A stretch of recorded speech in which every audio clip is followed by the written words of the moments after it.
წარმოუდგენელი რაღაცა გვაჭუხა ემპარდმა. 10 წლის უკან ეს ალბათ იყო ოცნება. და მე ვხედავ, რომ ეს ყველაფერი სიყვარულით არის გაკეთებული.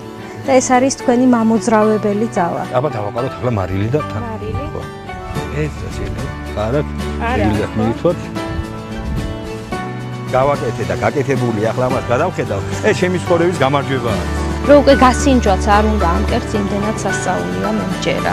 ღვინო და ყველი როგორც ამბობენ სიძე დედოფალი არისო მაგრამ ღვინო ნამდვილად სიძე იქნება. და მაგის ყველა უნდა დახაბეთ.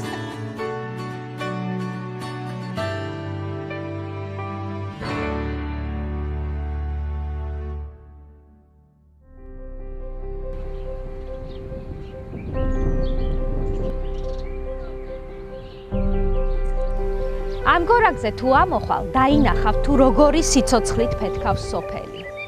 ხშირად გვსმენია და გვინახავს კიდეც, რომ ხალხი სოფელს ტოვებს. ახალგაზრდობა სოფელში აღარ არის სამუშაო ადგილები. გლეხს ქალაქის რჩენა კი არა, თავის გამოკვებაც კი აღარ შეუძლია. არადა თუ სოფელი წაიქცა, საქართველოც აღარ იქნება. ეს ყოველივე ყველა ჩვენთაგანის სადკივარია. დღეს მინდა გესაუბროთ იმ ადამიანებზე, რომლებმაც არა თუ მიატოვეს, არამედ ააყვავეს თავისი მიწები და მამული. ჩვენი ეკონომიური ძალღონე ჯერ კიდევ სოფელია და სოფლური მეურნეობა. ეკონომიურად გაძლიერებისათვის ჩვენ სოფელს ბუნებისაგან თითქმის არ ააკლიერა.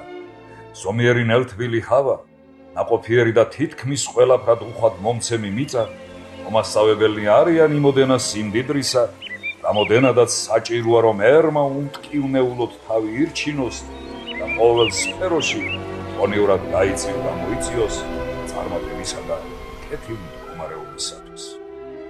ილია ჭავჭავაძე. ჩვენ შევხვდით ამ ადამიანებს და ვიხილეთ ის პატარა ოაზისები, რომლებიც მათ თვითონვე შექმნეს. თვითონვე მუშაობენ დაუღალავად, შემოსავალსაც იღებენ და სიამოვნებასაც. რაშია მათი სიძლიერე, რა სირთულეები შეხვდათ ამ გზაზე და ვინ გაუწოდა მათ დახმარების ხელი ამ ღვთისმიერ საქმეში.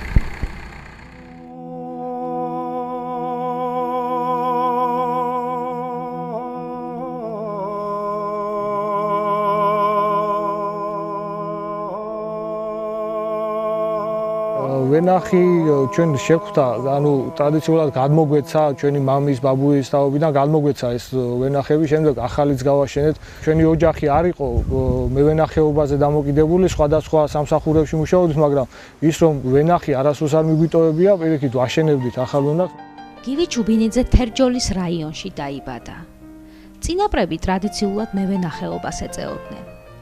მისი დიდი ბაბუა სოლომონ მეფის მეღვინეთუხუცესი ყოფილა.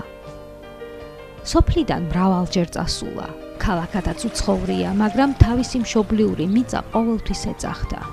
ამიტომ მონახა გზა თავისი მიწის და მამულის აყვავებისთვის. ჩვენ ვაკეთებთ საუკეთესო ღვინოს, მაგრამ ვერ ვყიდით.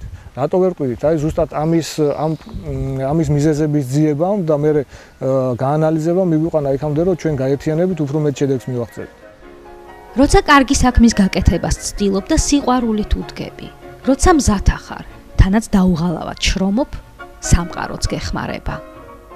ევროკავშირმა ჩვენს ქვეყანაში ევროპის სამეზობლო პროგრამის განხორციელება დაიწყო აგროწარმოებისა და სოფლის განვითარებისათვის. ENPARD is a main program of the European Union in support of the development of agriculture and rural development here in Georgia. And this is especially important because agriculture is not only the main source of income for half of the Georgian population, but it's also a sector with huge economic potential for the development of the nation, for the development of Georgia. The EU wants is to expand this model and implement similar ENPARD programs also in other countries of what we call the neighborhood. So for instance, we have already started also an ENPARD program in Armenia, which is basically following the path of the ENPARD program that we initiated here. There will be also in Moldova, hopefully in Ukraine, etc. So in that regard, I think that Georgia should be very proud because we have been able to progress very fast and to put forward this important program. რომ არა ემპარდი ჩვენ ამ მოცულობით და ასეთ საქმიანობას ვერ შევძლებდით, ვერც ასეთ თქვათ გეგმებს დავისახავდით წინ, ანუ ძირითადი საშუალებები რაც გჭირდებოდა შეგვიძინეს დაახლოებით 35,000 ევროს ფარგლებში. ეს არის ტრაქტორი მიწის დასამუშავებლად, შეგვიძინეს მინის აპრიტუ ავტომობილი, ამ ყურძნის გადასაზიდად და სხვადასხვა საქმიანობისთვის და შეგვიძინეს როგორც ღვინის ჭურჭლები, უჟანგავი ფოლადის ჭურჭლები, ასევე ღვინის გადასამუშავებელი ტექნიკა, გასაფილტრი ტექნიკა და ძალიან დიდი მადლობა გვინდა უთხრათ ENPARD-ს, ევროკავშირს და People in Needs. ევროკავშირის მხარდაჭერით საქართველოს მთავრობამ კოოპერაციის ხელშემწყობი გარემოც შექმნა. კოოპერატივში უამრავი ფერმერი გაერთიანდა. დღეს მდგომარეობით აი სწორედ ამ სიკეთეს ეზიარება უკვე 6600-ზე მეტი ფერმერი, რომელიც გაერთიანებულია 1009 სასოფლო-სამეურნეო კოოპერატივის ფარგლებში. ეს შეიძლება ითქვას, რომ თუ იმას გავითვალისწინებთ, რომ როდის დაიწყო ეს პროცესი და პირველი სტატუსი სასოფლო-სამეურნეო კოოპერატივის მინიჭებული იყო 2014 წლის 7 მარტს, ამ პერიოდისათვის საკმაოდ კარგი შედეგია. პირველი კოოპერატივი საქართველოში ჯერ კიდევ მე-19 საუკუნის 60-იან წლებში შექმნილა. მას მომჭირნეობა ერქვა. თავის წერილებში დიდი ილია არაერთხელ აღნიშნავს კოოპერაციის საჭიროებას. ერის მოძღვარი ცდილობდა ევროპული გამოცდილების მაგალითზე ჩვენშიც დანერგილიყო კოოპერატივების ტენდენცია. პერსპექტივა არ უჩანდა იმერულ ღვინოს და იმერულ ვას. მაგრამ მოხდა ისე, რომ PIN-ის და ENPARD-ის პროექტით კოოპერატივების დაფინანსების პროგრამა განხორციელდა, სადაც ჩვენ მივიღეთ მონაწილეობა და გავიმარჯვეთ. ჩვენი საგრანტო პროექტის მიზანი იყო მევენახეობის, მეღვინეობის, იმერული ვაზის ჯიშების აღორძინება და იმერული ტიპის ღვინის აღორძინება, რომელიც უკვე დაკარგულია პრაქტიკულად. თითქმის მხოლოდ ევროპული წესით ყენდება ღვინოები და იმერული ტიპის ღვინო, რომელიც არის ერთ-ერთი უნიკალური და გამორჩეული თავის თვისებებით სოფლიოში, ხო, სუფრის ღვინოზე მაქვს საუბარი, დაკარგული იყო. სოფელი ბარაქითა და სიუხვით პასუხობს, როცა მოუვლი. აქ მოყვანილ დოვლად სულ სხვა გემო აქვს. კერძიც კი განსაკუთრებული გამოდის. ესე იგი ბატონმა გივიმ უნდა მოგვიმზადოს თავისი საგვარეულო კერძი, რომელიც შემდეგ ალბათ დიდი პროექტების განხორციელებას რომ აპირებთ, თქვენი საფირმო კერძიც იქნება ჩემთვის როგორც ცნობილი და გითხარით რა არის. ნუ ეს საგვარეულო კერძად ვერ ჩავთვლით ამას, მე საერთოდ ნადირობის მოყვარული ადამიანი ვარ და სოკოც ძალიან ახლოს არის ჩემთან, სოკოს მოძებნა და ნადირობა ჩემთვის ძალიან დიდი ჰობია. ორივე ერთად გაკეთებული, გინდაც ერთად შემწვარი, გინდაც შემწვარი და შემდეგ წვენში ინგრედიენტებით გაკეთებული, თუ კი გვაქვს ამის საშუალება, ეს არის ძალიან უგემრიელესი რაღაცა. და ეს არის ალბათ ის, რაც ბუნებასთან გაახლოვებს და ერთიანს ხდით და ძალას გაძლევთ და გამძლეობას გაძლევთ და რაც გაკეთებინათ აი ესეთ წარმატებულ პროექტებს და ესეთ წარმატებულ ადამიანი ბუნების შვილი არის, ბუნების გარეშე არ შეიძლება იყოს ამ. და ჩვენც აი ეს აქცენტი გვაქვს ჩვენ კოოპერატივის აღებული ბიომეურნეობაზე. წელს დავიწყეთ და აღარ ხმარობთ იმ სისტემურ პრეპარატებს, ისეთ პრეპარატებს, რომელიც ბიომეურნეობისთვის არ გამოიყენება, ხმარობთ კონტაქტურ პრეპარატებს და ვცდილობთ, რომ თანდათან გადავიდეთ ბიომეურნეობას. ეხლა ამ ადგილს კოოპერატივის საზანო ჰქვია, რომელიც თერჯოლის რაიონის სოფელ საზანოში მდებარეობს. აქ შრომობს 6 ფერმერი. მოჰყავთ ოცხანური შავი და ციცქა ყურძენი. გარდა ამისა 136 ჯიშის ვაზის ნერგი აქვთ ჩარგული. მათ შორის ის იშვიათი ჯიშებიც, რომელიც გადაშენების გზაზე იდგა. გავაკეთეთ სანერგე, სადაც არა მარტო იმერული ქართული წარმოშობის, ქართული ეროვნული ჯიშების 130-მდე სახეობა გვაქვს დამკნილი, 136 კონკრეტულად.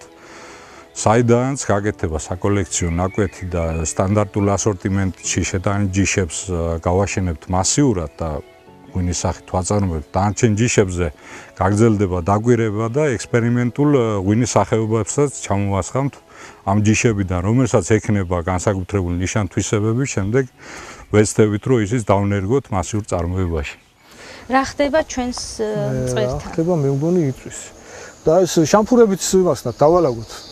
აქ ჩემი კოოპერატივის წევრი გამოცდილი კაცი ამ წვადის შეწვაში და აქ მუშაობის დროსაც და ისედაც ყოველთვის მას ვთხოვთ ხოლმე წვადის შეწვას და დაგვეხმარება, მე მგონი უკეთესი რა იქნება. ბატონო. დალაგებაში. გამარჯობათ. მოგესალმებით თქვენ სოფლას. რაგვაცხალი მე მგონი გახურებულია კი არა ჩაიფერფლა. ქართულ კაცს მწვადის შეწვაში ვერავინ ვერ აჯობებს. საერთოდ ეს ცნობილია. და საქართველოში რომ მწვადს სურნელი აქვს, ეგრე არსად არა აქვს, არც ერთ ქვეყანაში. ეს ხორცსაც გააჩნია, რომ აქ მოყვანილ ხორცედაც, ანუ როგორც ყველზეა დამოკიდებული თქვა, ისე ხორცია დამოკიდებული. ამ ადგილმა არა მარტო იშვიათი იმერული ვაზის ჯიშით გაითქვა სახელი, არამედ ყველასთვის ცნობილი საზანოს ყველი ამ სოფლიდან მოდის. და უფრო მეტიც, ადგილობრივი ჩანჩქერის მიდამოებში ლეგენდის მიხედვით დინოზავრის კვალი დღესაც კი ატყვია. საერთოდ სოკო ბევრ წვენს წარმოშობს და ამდენად ეს ჩვენი მწყერიც წვენში ჩაითუშება და ამ სოკოს სურნელში და შემდეგ ახლა ამ სუნელებით გავკმაზავთ და მოკლედ არაჩვეულებრივი კერძი გველის წინ. გავხსნათ ახლა ეს ღვინო და გავსინჯოთ. ძალიან საინტერესოა. შრალია რა? კი. მას საფერავთან შედარებით აქ უფრო მეტი მჟავიანობა აქედან გამომდინარე. ხებში აყენებთ ამას თუ დიდ ამისთვის ოჯახშიდაც ქონდა სპეციალურად ცალკე ჭური. იმიტომ რომ ამის ქვევრში ეს რაც არის თეთრ ღვინოს იქ ვეღარ დააყენებ. როგორც არ უნდა რეცხო, მაინც ფერს შეუცვლის არ არსებობს. ამისთვის ქონდა ჩვენ დაყენებული ცალკე ქვევრი და იმ ქვევრში ხდებოდა ამის დაყენება ხო. არაჩვეულებრივი ფერია, ნახეთ როგორი შავია, ეს წითელი არ არის, ეს შავია. ჩვენ მოგზაურობას გავუმართეთ. კარგ ღვინოს როგორც ადამიანს თავისი სამშობლო აქვს. ის მშობლიური მიწის სურნელს სამუდამოდ ითვისებს. ქართული ღვინო განუმეორებელი, ორიგინალური, არომატული თვისებებით ხასიათდება და ეროვნული თვითმყოფადობის ბეჭედს ატარებს. ეს არის გამორჩეული მწვანე ციცქა. ციცქასაც რამდენიმე ვარიაცია აქვს, მათ შორის არის გამორჩეული თავის ხასიათი და თვისებები, მწვანე ინტენსიური მომბაიცის, ღვინოც არაჩვეულებრივად არომატული და შესანიშნავი ბუკეტით ზომიერი ალკოჰოლით დგება ხალისიანი ღვინო, მაგრამ აქვს ერთი სისუსტე. ერთი დღეს რომ მოადუნო ყურადღება, ყვავილობამდე ხო შეიძლება განადგურდეს ერთ დღეში. ტკიპა ემტერება განსაკუთრებით ჭრაქიც და ნაცადი, თუ კი რამე დაავადება არსებობს, ხო, ყველაფერი ამას ემეგობრება. ენპარდის განხორციელებული პროგრამების კიდევ უფრო ხელშეწყობა და ფართო მასებისთვის გაცნობა ეს არის ძალიან კარგი. ეს უნდა მოხდეს, რა თქმა უნდა, ჩვენი მაგალითიდან გამომდინარეც რომ დაინახავს ამას ადამიანი, ბევრს არ ჯეროდა მაგალითად. ბევრს ვერ ვაჯერებდი თუ ეს შეიძლება მართლა გაკეთდეს. მაგრამ გაკეთდა, ხო და აი მას რომ დაინახავს ადამიანი რომ აქ არ არის არანაირი ქთამი, არანაირი რაღაც ჩაწყობა, აქ არის უბრალოდ გააზრება იმის და მიღება სწორად ჩამოყალიბებული ბიზნეს გეგმა, სწორად ჩამოყალიბებული ხედვა.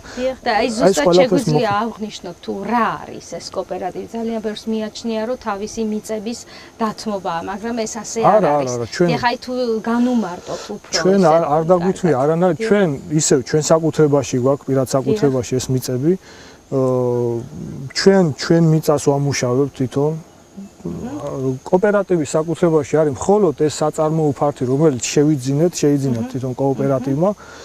დანარჩენი არ უნდა გაიგოს ადამიანმა ესე რომ თვითონ მიწა ჩამოერთმევა და ის მიწით უნდა შევიდეს კოოპერატივში. რა თქმა უნდა შეიძლება ესეც, მაგრამ არ არის ეს არც აუცილებელი და არც მიზანშეწონილი რომ თქვათ მიწით გაერთიანდნენ კოოპერატივში. We support cooperatives in two different ways. One is that we have been assisting the government of Georgia to establish the Cooperative Development Agency. This is an agency that pertains to the government, is part of the government, and they register cooperatives. And to be registered as a cooperative, the criteria are not very complicated. Of course, you need a minimum number of farmers, you need a status, you need to be registered, but in principle, to create a cooperative is all right for every group of farmers. What is, of course, a bit more tricky, if you want, a bit more complicated, is for a cooperative to obtain a specific support from ENPARD in terms of an investment, I mean a grant, and also technical assistance, capacity building, because what we want to promote is demo cooperatives. Cooperatives that can be showcases, demonstrations on how an ideal cooperative can work. So right now there are almost 1,000 cooperatives registered in Georgia, out of which ENPARD is providing this capital investment, these funds, these intensive trainings, to yes, a certain fraction of this big number. We are targeting some 200 cooperatives. And we selected these cooperatives on the basis of, first, prior cooperation amongst the farmers. This is extremely important. Cooperation cannot be artificial. Cooperation cannot be based, yes, by the fact that there is some funds available so people group. So this is what we are trying to find out, groups that without any support, they have been cooperating informally, they have been doing things together. I will give you a very simple example. When you go out there in Georgia, in many places you find groups of farmers that spontaneously they have been sharing their equipment because they understood that this is a sensible economic decision. Whereas you go to other places and maybe someone in the village has a tractor and he is not renting or sharing it with others. So of course we could go in support first to the first group of farmers. So this is a first important criteria, this background in cooperating amongst the farmers. The second key criteria is the economic viability of the idea that the farmers have. Because cooperation, it's about economics. It's about creating a business. A cooperative is a business. It's like a company. The only difference is that in most companies, in most small companies, you have a single shareholder, whereas in the cooperative, the company is owned by all the members. But it's a company, and that means that you need the profit-oriented element. პროექტი დაიწყო 2014 წლის იანვრიდან, 3.5 წელიწადი არის პროექტის ხანგრძლივობა. ძირითადად ჩვენი სამოქმედო არეალი არის იმერეთის 7 მუნიციპალიტეტი, შემოსული განაცხადების საფუძველზე ხდება ბიზნეს გეგმების განხილვა, აქ არის ქულების სისტემით შეფასება იქნება, კომისიის გადაწყვეტილებების და ექსპერტების შეფასების საფუძველზე ხდება უკვე გამარჯვებულის გამოვლენა. შეგვიძლია დავასხათ ახლა ცოტა ღვინო მწვადს. დავასხათ. რა სურნელებაა ღმერთო ჩემო, რა სურნელებაა დათვრები, მარტო ამ მწვადის სურნელით დათვრები, ღვინოზე აღარ არის ლაპარაკი. ესე იგი მთლიანი ეს მომზადებული მწერი, რომელიც ჩაითუშა ქამასოკოსთან ერთად, აგრეთვე ნიორი, ხახვი, პამიდორი, ეს ყველაფერი ერთად არის ჩათუშული, ცოტა ღვინო დაასხა გივიმ და ამდენად ახლა აი ამ ნიგოსში და სუნელებში შეურევს ერთად. ახლებული ჩახოხბილია თითქოს, მწყერის ჩახოხბილი, ხო? მე ვფიქრობ ახლა ამას რაღაცა ქართული თონის პური ძალიან მოუხდება და ესე უნდა ჩაბუჟბუჟო და ესე უნდა გასინჯო.